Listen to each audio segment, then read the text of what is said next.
3, 2, 1, action! We've always had really good sets, but they really were elevated this season. You walk in, you're like, wow, this is epic in scale. As you can see, everything looks fantastic. We get to explore new locations that exist in Metropolis that we otherwise have never seen before.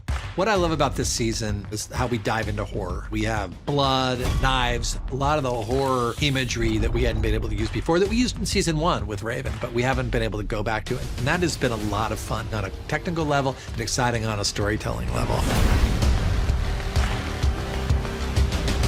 Metropolis is the birthplace of Connor. It's the home of Superman. It's also the home of Lex Luthor. And in contrast to Gotham, it's kind of perceived as, I guess, a lot brighter, more hopeful place to be. It's a city that looks to the future, and there's beautiful parks, and Superman's flying through the sky saving people.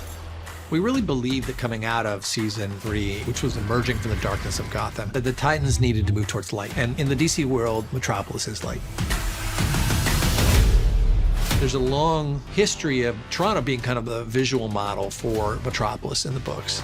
We have lots of tall glass buildings, clean lines, great architecture. But to create Metropolis, we have to find its identity. And to me, Metropolis' identity lies within Star Labs.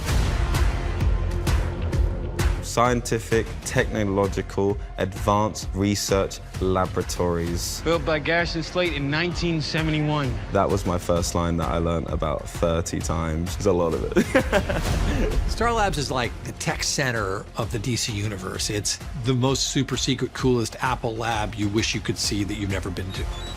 The comic book version has more of a rectangular box shape, whereas ours is more of a circular environment. We wanted to just really represent the galaxy and space, which is all about Superman. The underlit floor of the set is actually a reuse of Deathstroke's floor set in season 2. We made it from a square shape to a round shape. It's such a useful piece to have to light our space and actors. LexCorp Tower is also a very high-tech place, but it serves a different purpose compared to Star Labs. If Star Labs' mission is to help humanity, LexCorp Tower is there to take over humanity. There's this really amazing drawing of Lex Luthor in his glass box office overlooking Metropolis, like a villain looking over his own kingdom in a way. And that's where we start the design of LexCorp, essentially. The space feels large, high, tall ceiling, but there's a sense of loneliness in the space as well, and it's cold and it's foreboding. That set was beautiful, and the view was just ridiculous, like the most beautiful Toronto view I've ever seen. Whenever there's light, there's got to be darkness. So we start to see the other side of Metropolis.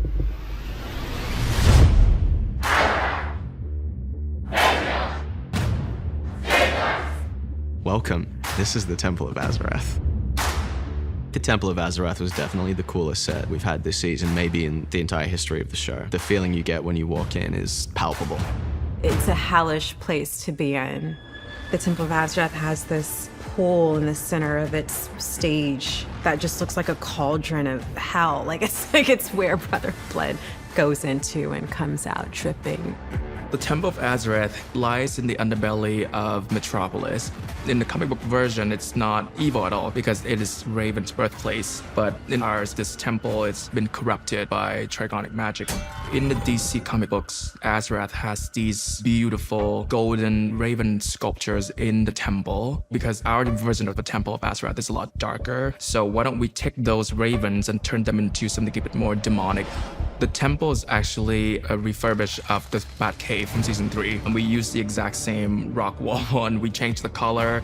What Khan was able to do is build in all these symbols of the cult inside the lighting scheme that goes up to that big, round pool of blood. My favorite set this season is the RV set. Spoiler alert, we're not actually in an RV. We built a set.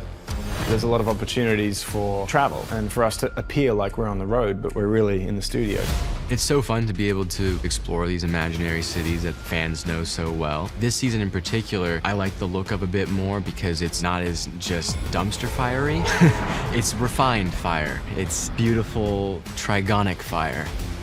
Last season it was gritty and Gotham, whereas this season it's really magical and underground. What I love is watching our Titans together. I never get as excited as seeing all of them walk into frame standing by each other. And you're like, wow, they are cool.